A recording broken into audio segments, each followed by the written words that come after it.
वालेकुम नादरीन, आप YouTube channel देख रहे हैं। मैं इमरान खान हूँ। नादरीन, सबसे पहले बड़ी खबर ये है कि पाकिस्तान ने अफ़गानिस्तान पे एक एयर स्ट्राइक की है और इसके बारे में दावा किया जा रहा है।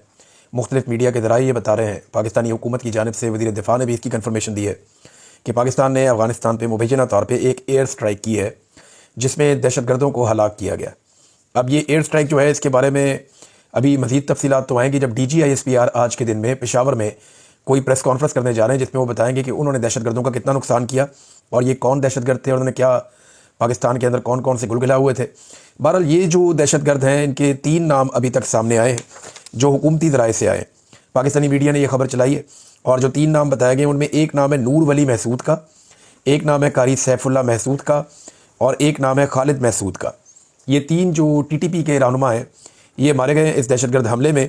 लेकिन पाकिस्तान की मीडिया को ज़रा कन्फर्मेशन करनी चाहिए थी। इनमें से जो खालिद महसूद है वो 2018 में अमरीकी ड्रोन हमले में पहले ही मारा जा चुका है, जबकि इसमें जो कारी सैफुल्लाह महसूद है उसके बारे में बाकायदा खबरें छप चुकी हैं कि वो 2019 में होस्ट में अफ़गानिस्तान में मारा जा चुका है। और ये उस वक्त मारे गए थे जब अमेरिका वहाँ पर मौजूद था, जब वहाँ पर बाकायदा अफ़गान हुकूमत मौजूद होती थी। तालिबान ने तब तक फ़तह नहीं किया था अफ़गानिस्तान को, ये उस वक्त की बात है। हाँ, अब जो एक और नूर वली महसूद की बात हो रही है, तो इसके बारे में कुछ तफसीलात मेरे पास हैं, मैं आपके साथ शेयर कर देता हूँ। ये कौन शख्स है और इसको मारा जाना कितना इंपॉर्टेंट है। ये करदम तहरीक तालिबान का सरबराह है नूर वली महसूद उर्फ अबू मंसूर आसिम। ये 9/11 के बाद काबुल पर अमरीकी हमले में बाल बाल बच कर निकल गया था। अब 25 साल के बाद दोबारा इसके ऊपर एक अटैक हुआ है। अब देखना यह है कि क्या वाकई ये आदमी इस हमले में मारा गया जो एरियल स्ट्राइक की गई पाकिस्तान की जानिब से। करदम तरीके तालिबान पाकिस्तान के 48 साला सरबराह नूर वली महसूद उर्फ अबू मंसूर आसिम ने फैसलाबाद, गुजरांवाला और कराची के मदारिस में तालीम हासिल की। पहली मरतबा अफगानिस्तान में उस वक्त के शुमाली इत्तेहाद के खिलाफ कार्रवाइयों में हिस्सा लिया। 9/11 के बाद दोबारा काबुल का रुख किया और जिंदा बच के वापस आ गया। बैतुल्लाह महसूद, हकीमुल्लाह महसूद, मुल्ला फजलुल्लाह, इन सब के बरक्स ज़्यादा अरसे तक यानी लगभग 8 साल तक कलदम तहरीके तालिबान पाकिस्तान की सरबराही नूर वली महसूद के पास मौजूद रही और कल के दिन तक मौजूद थी, जब तक इसके ऊपर ये अटैक नहीं हुआ। अफ़गानिस्तान की जानिब से उनकी गवर्नमेंट ने कंफर्म किया कि 2 बड़े धमाके हुए हैं वहाँ अफ़गानिस्तान में, लेकिन साथ ही उन्होंने ये कहा कि जो ज़बीउल्लाह मुजाहिद हैं, उनके तर्जुमान अफ़गानिस्तान की जो अबूरी हुकूमत है उसके, उन्होंने अभी इसकी कंफर्मेशन नहीं की कि इसमें नुकसान किसका हुआ और कितना हुआ, लेकिन इसकी तफसीलात आ जाएंगी। जबकि आज पाकिस्तान की जानिब से DGISPR मुमकिन तौर पर पेशावर में जो प्रेस कॉन्फ्रेंस करेंगे उसमें बताएंगे ये क्या हुआ। देखिए, पाकिस्तान की सिक्योरिटी फोर्सेस की एक बहुत बड़ी कामयाबी है। अब ये 2 तरीक़ों से हो सकती है। अगर तो पाकिस्तान ने ये अटैक अफ़गानिस्तान को कुछ हद तक एतमाद में लेकर किया तो ये कमाल काम है। अफ़गानिस्तान की हुकूमत हो सकता है किसी मजबूरी की वजह से, बाज़ औक़ात अगर आपने एतमाद में भी होते हैं तो आप नहीं बताते पब्लिकली, आपके ऊपर प्रेशर आने का अंदेशा होता है। अगर तो ये एतमाद में लेकर किया तो ये बहुत बड़ी कामयाबी है पाकिस्तान की। और अगर ये टारगेट अचीव हो गया, 2 बंदे तो पहले ही मारे जा चुके थे, वो मीडिया की खबर गलत है, तस्दीक उन्हें करनी चाहिए, मीडिया को जिम्मेदारी का सबूत देना चाहिए था। तो कोऑर्डिनेशन के साथ हमला हुआ तो बहुत बड़ी अचीवमेंट है। लेकिन अगर इसमें ये यकतरफा हमला है तो पाकिस्तान को एक कामयाबी तो मिली कि एक दहशतगर्द मारा गया, तफसीलात आएंगी तो पता चलेगा, मगर इसके असरात मुख्तलिफ हो सकते हैं क्योंकि इसमें जो अफगान तालिबान है उनकी पॉलिसी कुछ और है और वो अफगान सरजमीन के ऊपर बैरूनी हमले की मुखालफत करते हैं। लेकिन क्या वो कोई बैरूनी हमला इस नौयत का रोक सकते हैं? फ़र्ज़ करें कि अमेरिकन तैयारे आते हैं, आकर अफ़गानिस्तान पर बमबारी करते हैं या वो मिसाइल भेजते हैं, वो अफ़गानिस्तान में आकर गिरते हैं, तो क्या तालिबान के पास कोई सिस्टम है उसको रोकने का? बिल्कुल नहीं। दुनिया का कोई कमज़ोर से कमज़ोर मुल्क भी है ना, उसकी एयरफोर्स भी अगर अफ़गानिस्तान के ऊपर अटैक करेगी तो अफ़गान तालिबान के पास उससे बचने का या उसको रोकने का कोई तरीका नहीं है। वजह यह है कि उनकी कोई एयरफोर्स नहीं है। नंबर 2, उनके पास किसी किस्म का कोई एयर डिफेंस सिस्टम नहीं है। अफ़गानिस्तान का जो तरीक़ाकार ना लड़ने का, वो है लंबी लड़ाई वाला। वो फिर करते ये लड़ाई को लंबा खींचते हैं, जैसे अमेरिकन के साथ उन्होंने किया। ट्रिलियंस ऑफ डॉलर्स जो है अमेरिकन के डूब गए अफ़गानिस्तान में, उनके बेशुमार फौजी कत्ल हो गए। अफ़गानिस्तान के अंदर एक अजीबो गरीब लड़ाई छिड़ गई, नेटो का बहुत नुकसान हो गया। अमेरिका पैसे डाल डाल के अफ़गानिस्तान में थक गया, लेकिन लड़ाई का नतीजा ही नहीं निकल रहा था। तो तालिबान जो है वो लड़ाई को लंबा खींचने के माहिर है। अगर पाकिस्तान की उनके साथ कोऑर्डिनेशन अच्छी रही तो हम दहशतगर्दी पे काबू पा लेंगे, ये बात इमरान खान साहब भी कह चुके हैं। लेकिन अगर आप विदाउट कोऑर्डिनेशन चलेंगे तो फिर ये लंबी लड़ाई है, इसको आप खींचते जाएं, शैतान की आंत की तरह लंबी होती जाएगी और आपको कई सालों तक ये लड़ाई लड़नी पड़ सकती है। तज्ज़ियाकार ये बात मानते हैं, वो ये कहते हैं कि ये एक हकीकत है कि तालिबान के साथ आप ये जो रवायती किस्म की एक लड़ाई है, इसको लंबा खींचने में तालिबान बहुत तेज़ हैं और इस लड़ाई को बहुत लंबा लेकर चले जाएंगे। बहरहाल یہ پاکستان کی ایک دفاعی نقطہ نظر سے اگر پی ٹی پی کا سربراہ مارا گیا تو بڑی کامیابی ہے. ابھی میرے خیال میں کچھ گھنٹوں میں ہمیں باقی تفصیلات مل جائیں گی, آپ کے ساتھ ہم شیئر کریں گے. بڑی خبر جو دوسری ہے, بہت بڑی خبر ہے, عمران خان صاحب نے تبدیل کر دیا وزیر اعلیٰ خیبر پختونخوا کو, اور انہوں نے وجہ بھی بتائی ہوئی ہے. عمران خان صاحب کا جو بیان آیا رات گئے, اس حوالے سے ذرا پہلے وہ بیان آپ کو بتا دیتے ہیں. عمران خان نے کہا کہ خیبر پختونخوا کے حالات کے تناظر میں وزیر اعلیٰ کی تبدیلی ناگزیر تھی, اور یہ ایک آئینی عمل ہے جو اس ملک کے دیگر صوبوں میں بھی ہوتا آیا ہے, اور اس میں کسی کو مداخلت نہیں کرنی چاہیے تاکہ یہ عمل جلد از جلد مکمل ہو. اگر کسی نے اس میں مداخلت کی کوشش کی تو بھرپور احتجاج ہوگا. سہیل افریدی کا انتخاب زبانہ طالب علمی سے ان کی آئی ایس ایف اور تحریک انصاف کے نظریے سے وابستگی کی وجہ سے کیا. یہ فیصلہ تحریک انصاف کی الیکٹیبلز کی جگہ گراس روٹ ورکرز کو فیصلہ سازی کے عمل میں شامل کرنے کے بیانیے کو بھی تقویت بخشتا ہے. خیبر پختونخوا کے وزیر اعلیٰ کی تبدیلی کو بعد حلقے میرے خاندان کے افراد سے جوڑنے کی کوشش کر رہے ہیں. یہ گیم ہو رہی تھی نا کہ علیمہ خان ہو گئی یا بشرا بی بی ہو گئی تو ان کی وجہ سے ہوا. عمران خان نے اس کا جواب دیا کہ یہ سراسر غلط ہے. یہ فیصلہ مکمل طور پر سیاسی ہے جس پر میرے خاندان کا کوئی فرد کسی بھی طرح سے اثر انداز نہیں ہوا. میرے خاندان کے کسی فرد کا میرے سیاسی فیصلوں سے کوئی تعلق نہیں ہے. علی امین میرے پرانے اور وفادار ساتھیوں میں سے ہے, لیکن وہ تنازعات کی زد میں ہے. یہ تنازعات عاصم منیر کی کسی جامع سیاسی حکمت عملی اپنائے بغیر خالی گولہ باری سے دہشت گردی کے مسئلے سے نمٹنے کی پالیسی کے باعث پیدا ہوا. 2025 دہشت گردی کے واقعات کے حوالے سے پاکستانی تاریخ کا بدترین سال ہے, اور خیبر پختونخوا کا صوبہ مزید اس صورتحال کا متحمل نہیں ہو سکتا. امید کرتا ہوں کہ نیا وزیر اعلیٰ اور اس کی ٹیم دہشت گردی کے خاتمے اور دیر پا امن کے قیام کے حوالے سے عوامی نمائندوں کے ساتھ مل کر جامع پالیسی اپنائیں گے. میں گزشتہ 2 دہائیوں سے دہشت گردی سے نمٹنے کی واضح حکمت عملی بیان کرتا رہا ہوں. اسی حکمت عملی کے باعث تحریک انصاف کے 3.5 سالہ دور حکومت میں دہشت گردی پر بہت حد تک قابو پا لیا گیا تھا. تحریک انصاف نے اس وقت کی پاکستان مخالف اور بھارت نواز غنی حکومت سے بھی مذاکرات کیے, اور قبائلی عوام اور افغان پناہ گزینوں کے معاملات میں افہام و تفہیم سے ہم نے طے کیے تھے. 2021 میں اس وقت کی فوجی قیادت نے ہتھیار پھینکنے والے دہشت گردوں کو واپس بسانے کا منصوبہ پیش کیا تھا. یہ ذرا آپ غور سے سن لیں. اب ذرا میں آپ کو پہلے ایک خواجہ آصف کا سٹیٹمنٹ بتاؤں گا اور اس کے بعد واپس یہاں پہ آؤں گا عمران خان صاحب کے ٹویٹ پہ, کیونکہ یہ حصہ اس کا جواب ہے.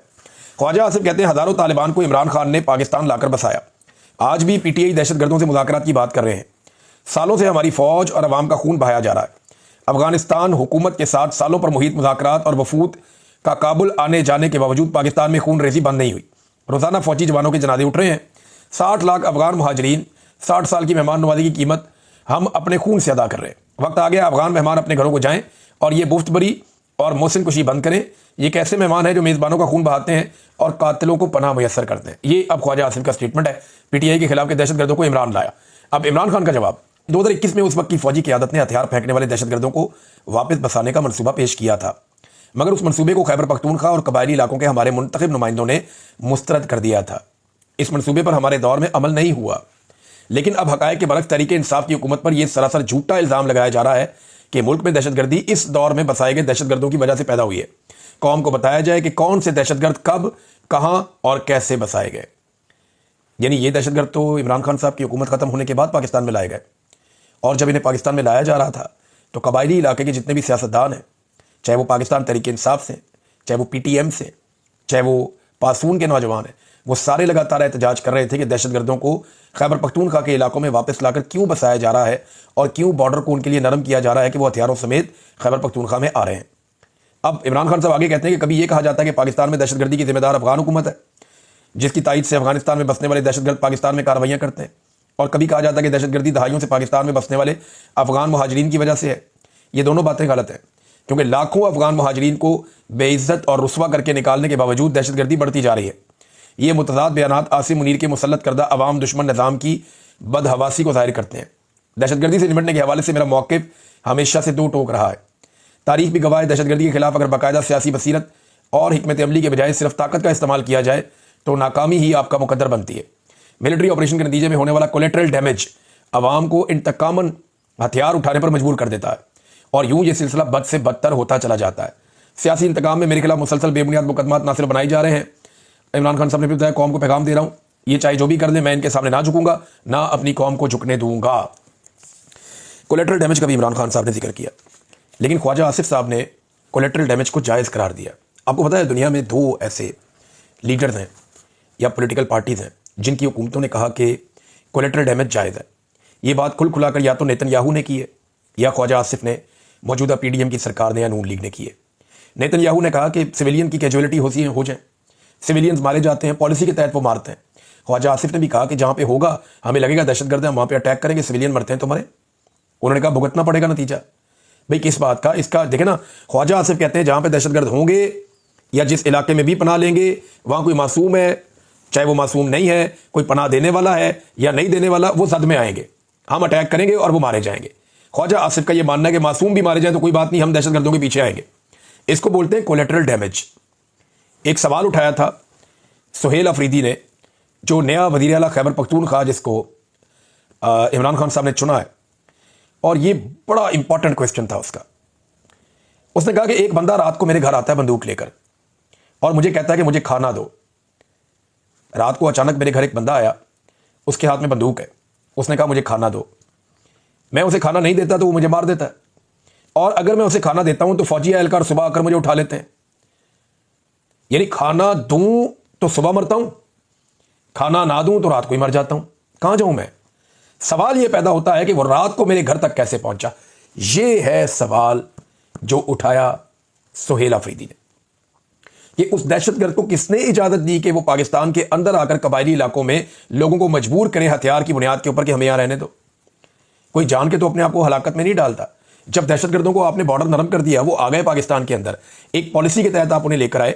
राणा सनाउल्लाह साहब ने बड़ा बबांगे दोहल खुल खुलाकर यह बात की थी इंटरव्यू देते हुए कि हम एक पॉलिसी के तहत इन तालिबान को पाकिस्तान में लेकर आ रहे हैं, दहशतगर्दों को।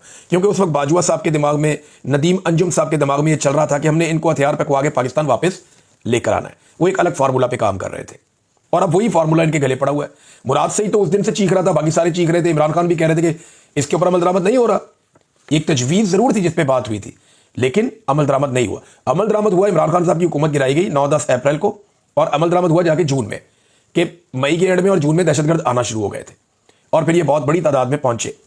ये मालागढ़ में आए थे, वहां पे बहुत बड़े बड़े एहतजाज भी हुए थे, फिर इनको वापस जाना पड़ा था। इनके वापस जाने पर खुशियां भी मनाई गई थी जुलाई और सितंबर के महीने में, लेकिन फिर दोबारा बताया गया कि ये फिर आएंगे और इन्हें लाकर यहां बसाया जाएगा। वो कीमत पाकिस्तान आज चुका रहा है। तो दुनिया में 2 मुल्क हैं जो कोलेटरल डैमेज के हामी है। नाज़रीन, आज तहरीक लब्बैक को जाना था एहतजाज करने के लिए, और वो कामयाब होते हैं या नहीं होते, क्योंकि आज उनका एहतजाज का दिन है। उन्हें इस्लामाबाद में रेड जोन के अंदर बढ़ना है और अमेरिकी सफारत खाने तक पहुंचना है। क्या वो पहुंच पाएंगे? फैसला तो ये हुआ है कि अगर किसी और जगह पे ये निकलते हैं तो एक अलग बात है, लेकिन रेड जोन में इस्लामाबाद में इनको नहीं आने दिया जाएगा। कंटेनर्स लगा के सारा एरिया बंद कर दिया गया है। रावलपिंडी और इस्लामाबाद में इंटरनेट की बंदिश हो गई है, इंटरनेट भी बंद कर दिया गया है, और फैज़ाबाद को कंटेनर लगा के बंद कर दिया गया। मुख्तलिफ एरियाज में रेड जोन को कंटेनर लगा के बंद कर दिया गया। तो पूरा उन्होंने कंट्रोल किया है। तहरीक लब्बैक ने बाकायदा एक इजाज़तनामा भी दिखाया। उन्होंने दिखाया कि जनाब हमने तो DC से इजाज़तनामा लिया इस्लामाबाद में एहतजाज के लिए, और अब हमें पंजाब में मार मारी गई पहले, और उसके बाद अब यहाँ पे भी बंद किया जा रहा है। नाज़रीन, एक सवाल बहुत सारे लोग पूछ रहे हैं कि क्या सुहेल अफरीदी जो है वो हो जाएगा, मुंतखब हो जाएगा वज़ीर आला खैबर पख्तूनख्वा?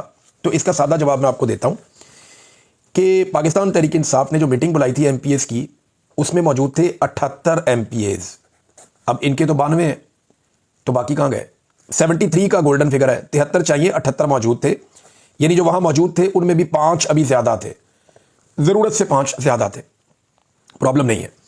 इनमें से 8 ऐसे हैं जो मुल्क से बाहर हैं, उन्हें अहकाम दे दिए गए हैं फौरी तौर पे वापस पहुँचो। तो अगर 8 को आप शामिल कर दें इन 78 में तो बन जाते हैं 86 हो गए। बाकी 6 कहाँ गए?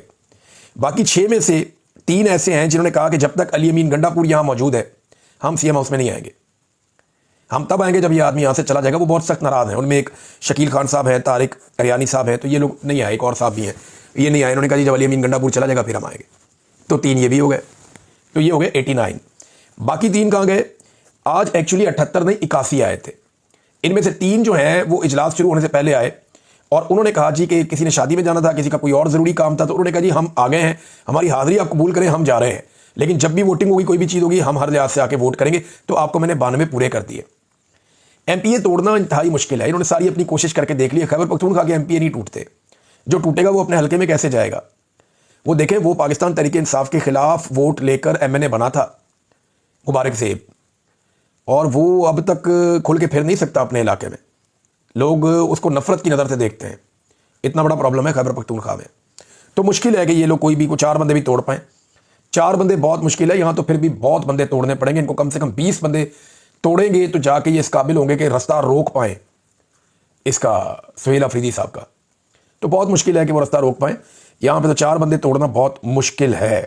ہاں، یہ گورنر راج لگانے جیسا کوئی گندا گھٹیا کام کر سکتے ہیں، اور اگر انہوں نے وہ گھٹیا کام کیا تو پاکستان تحریک انصاف کے اوپر اس سے بڑا احسان اور کوئی نہیں ہوگا، کیونکہ تحریک انصاف کے اندر ایک نئی جان پڑ جائے گی، ان میں ایک نئی طاقت آ جائے گی.